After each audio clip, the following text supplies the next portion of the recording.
অনেকগুলো প্রশ্ন আছে আমাদের বোনদের, মাশাআল্লাহ। আমি চেষ্টা করছি প্রশ্নগুলোর উত্তর দেওয়ার জন্য।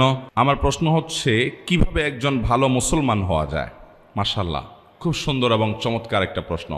আমরা সবাই মুসলমান, নামে মুসলমান, সবাই ভালো মুসলমান না। আল্লাহর খাতায় মুসলমান কতজন, এটা নিয়ে সন্দেহ আছে।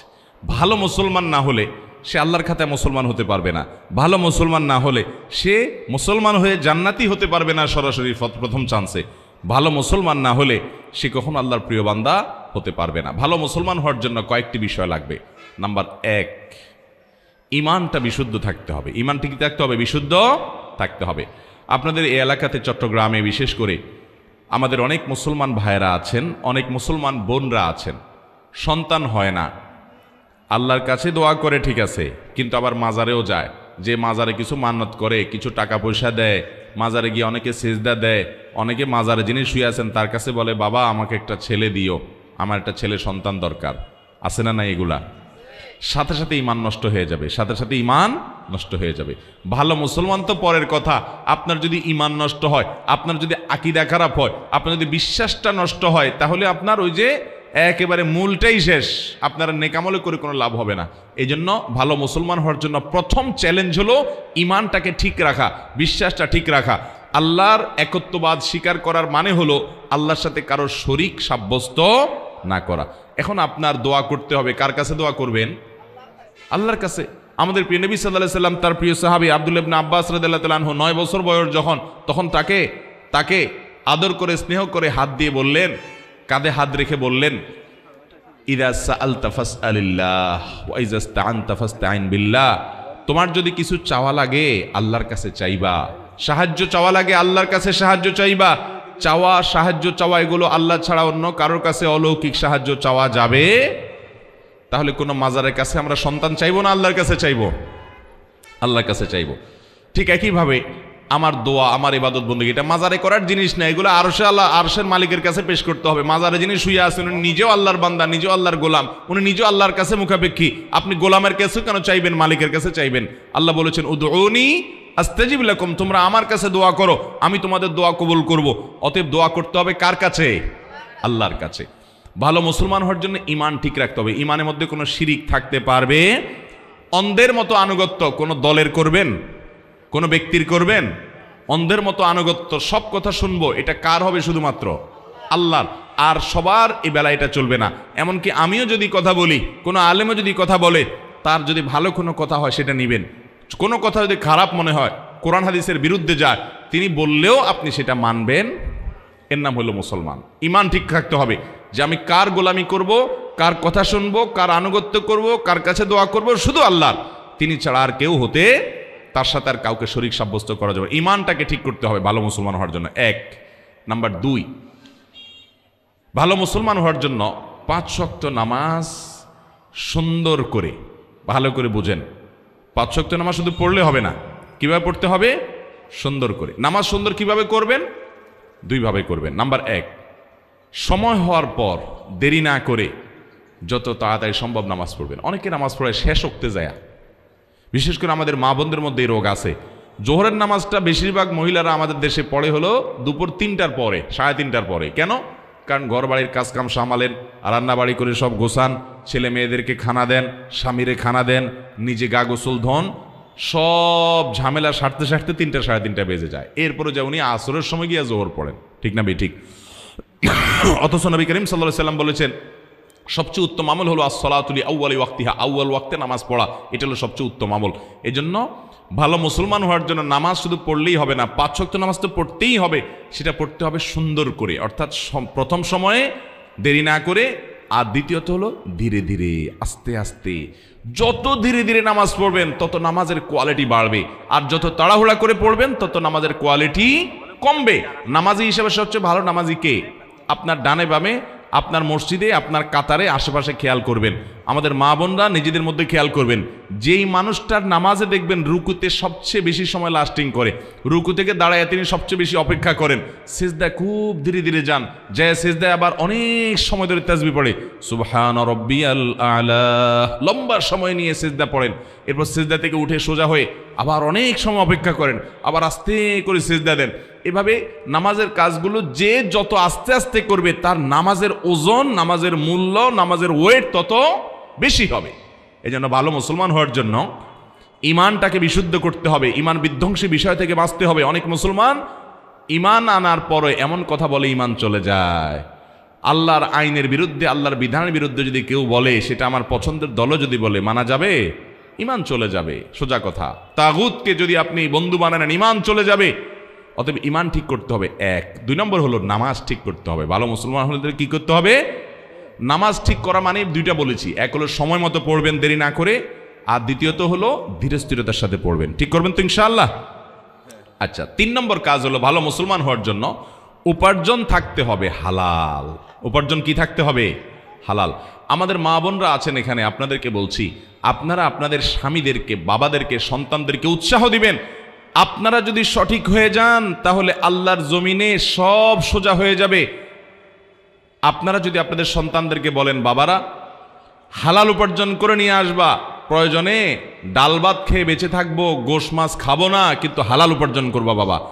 অন্যের ছেলে মেয়েরা বিল্ডিং হাঁকায়, গাড়ি হাঁকায়, টাকা পয়সা চকচকে দেখা যায়, আমার দরকার নাই বাবা, হালাল যদি করতে পারো, ব্যবসা বাণিজ্য করে আলহামদুলিল্লাহ করো, আর না হলে আমার দুর্নীতি করে, ঘুষ, চুরি, ডাকাতি, এই সমস্ত মানুষের হক নষ্ট করে পয়সা আনবা না, আমরা কষ্ট করে থাকবো।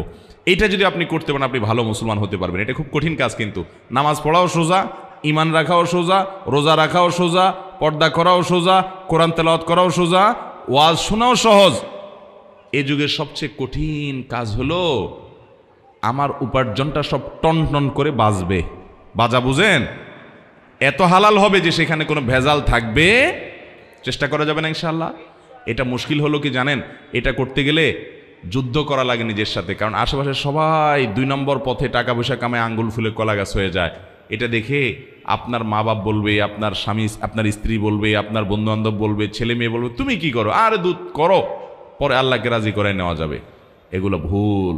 ভালো মুসলমান হওয়ার জন্য উপার্জন হারাম, এটা থেকে বেঁচে হালাল উপার্জন থাকতে হবে ইনশাআল্লাহ। হালাল উপার্জন না থাকলে কোনো ভালো মুসলমান হওয়ার কোনো সুযোগই নেই, দোয়াই কবুল হবে না, সোজা কথা। ওই শরীরই জান্নাতে যাবে না, নবী সাল্লাল্লাহু আলাইহি ওয়াসাল্লাম বলেছেন, যে শরীর হারাম দ্বারা গঠন হয়েছে। এই জন্য চ্যালেঞ্জ নিতে হবে মুসলমান যুবকদেরকে, যুবতীদেরকে, সবাইকে, যে আমরা হারাম আমাদের শরীরে প্রবেশ করাবো।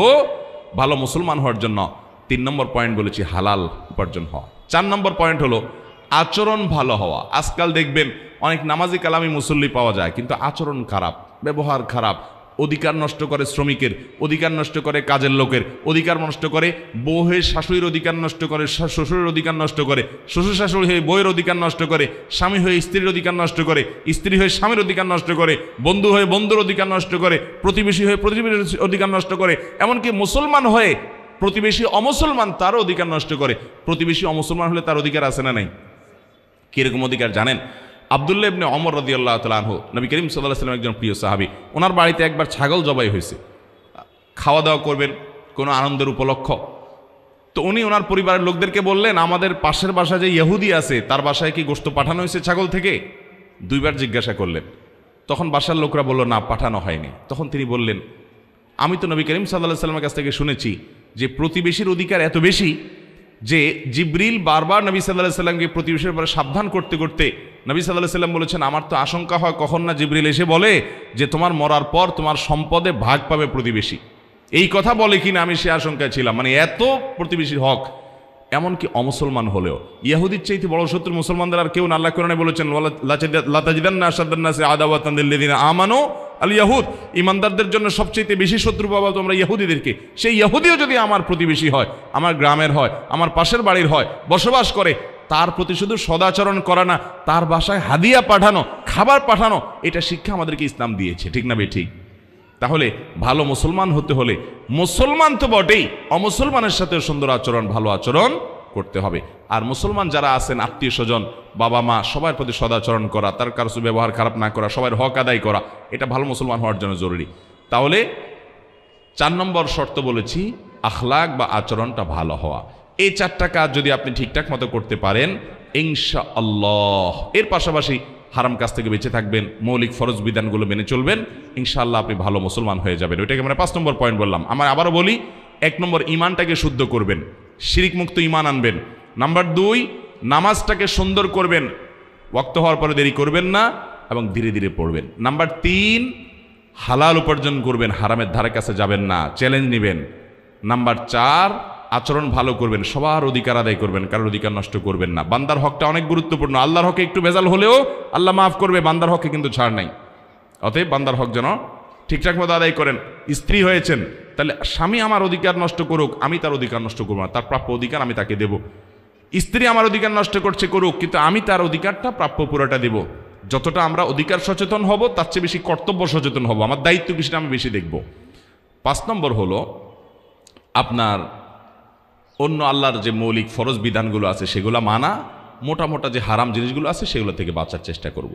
এভাবে যদি আমরা 5 কাজ করি, ইমান ঠিক করি, নামাজটা সুন্দর করি এবং হালাল উপার্জন করি, আচার আচরণ ভালো করি, সবার অধিকার ঠিকঠাক মতো দেই, মোটা দাগে ফরজগুলো রোজা রাখা, জাকাত দেওয়া ইত্যাদি, হজ করা, এগুলো যদি মেনে চলি এবং হারাম কাজ, জেনা, ব্যভিচার ইত্যাদি থেকে বেঁচে চলি, ইনশাআল্লাহ একজন আদর্শ ভালো মুসলমান হতে পারবেন।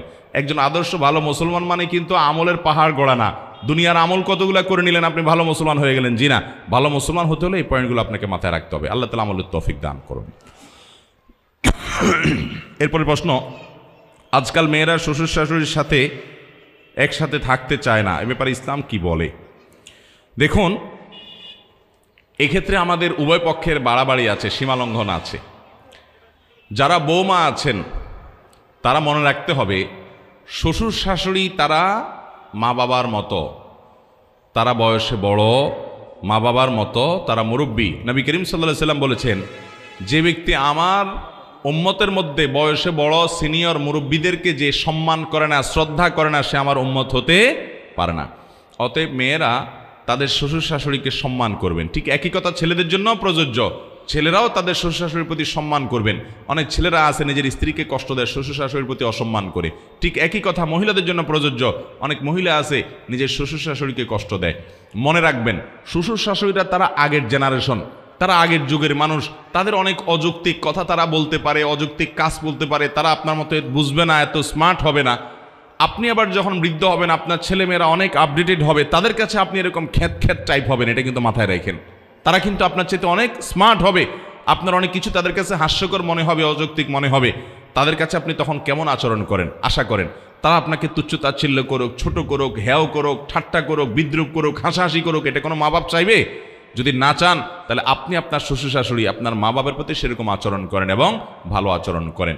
বিশেষ করে আমাদের বাংলাদেশের প্রেক্ষাপটে যৌথ ফ্যামিলিতে বেশিরভাগ পরিবারগুলো থাকে, এবং ইসলামও এই কথা বলে যে বৃদ্ধ মা বাবা যারা থাকবেন তারা তাদের ছেলে মেয়েদেরকে যেরকম স্নেহ করার তাদের ইচ্ছা আছে, সন্তানদেরকে স্নেহ করার ইচ্ছা আছে, ঠিক একইভাবে নাতিপুতিদেরকে আদর করার ইচ্ছা আছে। শ্বশুর শাশুড়ির সে অধিকার যেন নষ্ট না হয়, সেটাও আদায় করার চেষ্টা করতে হবে। অতএব মা বোনরা শ্বশুর শাশুড়ির সাথে মিলেমিশে থাকার জন্য আপ্রাণ চেষ্টা করবেন, বিশেষ করে বিয়ের পরে শুরুর দিকে। শ্বশুর শাশুড়ি যদি খুব বেশি ডিস্টার্ব করেন, খুব বেশি অত্যাচার বিচার করেন, আপনারা কোনো ভালো আলেমের কাছে যাবেন। নিজে নিজে ডিসিশন না নিয়ে পুরো অবস্থার বিবরণ করে ওই আলেম যদি আপনাকে পারমিট করেন যে হ্যাঁ এই অবস্থায় আপনি আপনার দিন রক্ষার জন্য আপনি আলাদা হতে পারেন, তারপরে আপনি শ্বশুর শাশুড়ির প্রতি আন্তরিকতা থাকবে, তাদের কাছে যাওয়া আসা করবেন, নিজের ছেলে মেয়েগুলোকে নিয়ে যাবেন আদর করার জন্য, তাদেরকে নিয়ে আসবেন, যেভাবে হোক তাদের সাথে সম্পর্ক আপনাকে রাখতেই হবে। আপনার স্বামী শ্বশুর শাশুড়ির সেবা করা আপনার উপরে সরাসরি ফরজ না, কিন্তু এটা আপনার নৈতিক দায়িত্ব যে স্বামী আপনার ভালোর জন্য এত কিছু করছেন, এত উপকার করছেন, আপনি আপনার জন্য এত কষ্ট করছেন, আপনার সন্তানদের জন্য, আপনার জন্য, সংসারের জন্য, সবার জন্য। সে শাশুড়ি তার শ্বশুর শাশুড়ি খেদমত করা স্বামীর নিজের কর্তব্য, তিনি বাহিরে সারাদিন উপায় উপার্জন করেন, তাহলে তার অগোচরে তার দায়িত্বটা পালন করা এটা আপনার নৈতিক অধিকারের মধ্যে পড়ে, সেটা আপনি করবেন। এবং মনে রাখবেন, আজকে আপনি বউ, একসময় শাশুড়ি হবেন, আজকে আপনি ছেলে, একসময় শ্বশুর হবেন। অতএব আপনার পরবর্তীর কথা মাথায় রেখে আপনার পরবর্তী জেনারেশনের কাছে যে আচরণ আশা করবেন, আপনি সে আচরণ তাদের সাথে করবেন। তবে যদি এমন হয় ছেলে মেয়েদের পড়ালেখার জন্য ছেলেটা ঢাকায় থাকে, চট্টগ্রাম শহরে থাকে, তার চরিত্র হেফাজতের জন্য স্ত্রী কাছে থাকা দরকার, বিয়ের উদ্দেশ্য সেটা, তাহলে মা বাবারও মনে রাখা উচিত যে তাদেরকে তাদের সাথে থাকতে দেওয়া উচিত, বাধা দেওয়া উচিত না সারা জীবন। অনেক মা বাবা আছে বৌমাকে মোটেই ছাড়তে চায় না, এমনকি কাজের মহিলা বানায় রাখে, এটা ঠিক না। মেয়ের মতো স্নেহ শ্বশুর শাশুড়িও করতে হবে, আবার শ্বশুর শাশুড়িকেও মেয়েরা যথেষ্ট যত্ন সোহাগ করতে হবে। আমি এর আগে শুরুতে আলোচনাতে বলেছিলাম যে আজ আমাদের সমাজের সংকটের জায়গাটা কোথায়। ডক্টর খন্দকার আব্দুল্লাহ জাহাঙ্গীর রহমাতুল্লাহ বলতেন, আমরা সবাই অধিকার সচেতন, আমরা কেউ কর্তব্য সচেতন না। আমি কর্তব্য সচেতন হতে হবে ভালো মুসলমান হতে হলে। আমি চেষ্টা করব আমার দায়িত্বকে আমি সেটা আদায় করব।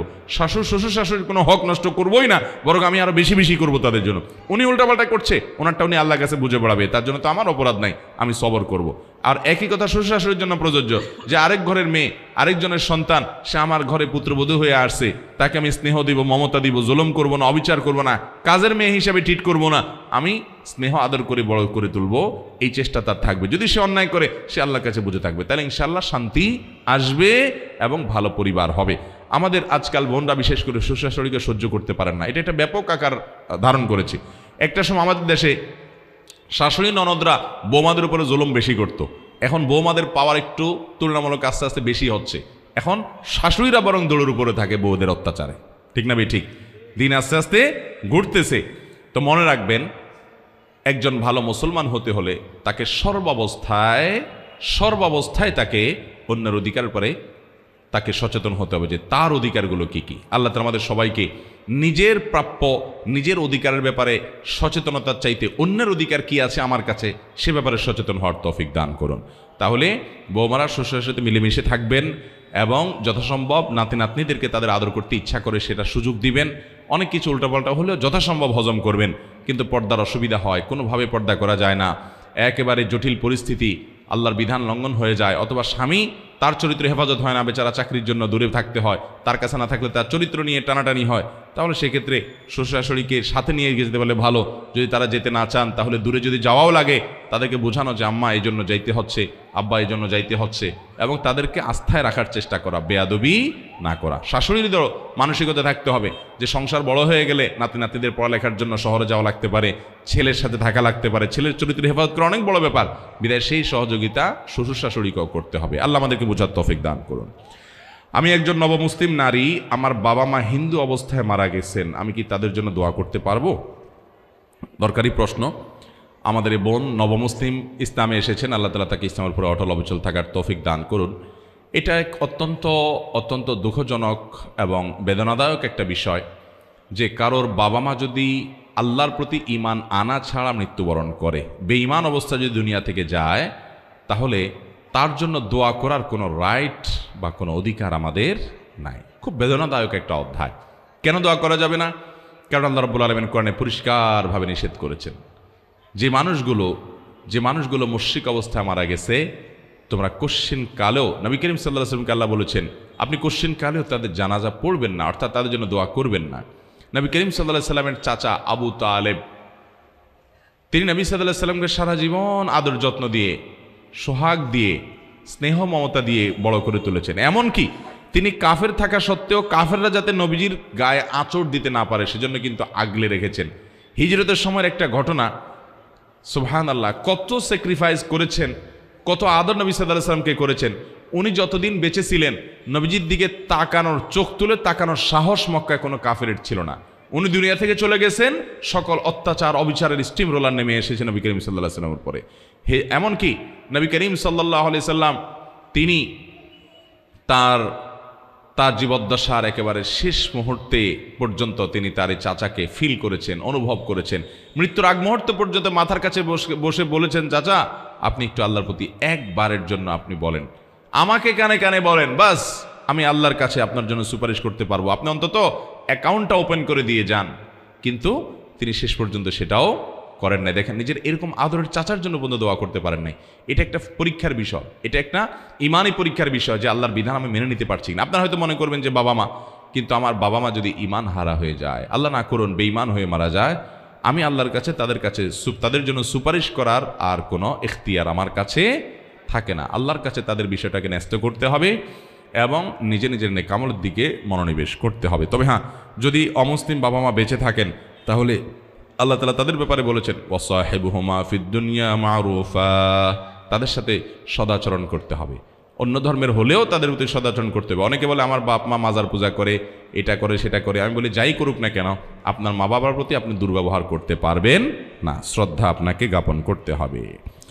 মোবাইলে বিবাহ হয়েছে, স্বামী বিদেশে আছেন, প্রায় 2 বছর হয়ে গেছে, এখন স্ত্রী চাইতেছেন স্বামী ছেড়ে অন্যত্র বিবাহ বসতে, এটা কি সঠিক হবে কিনা? দেখুন, বিয়ের পর পুরুষরা দীর্ঘদিন বিদেশে থাকা, শরিয়ার দৃষ্টিকোণ থেকে এটা প্রশংসনীয় বিষয় নয় স্ত্রীকে রেখে বিদেশে থাকা।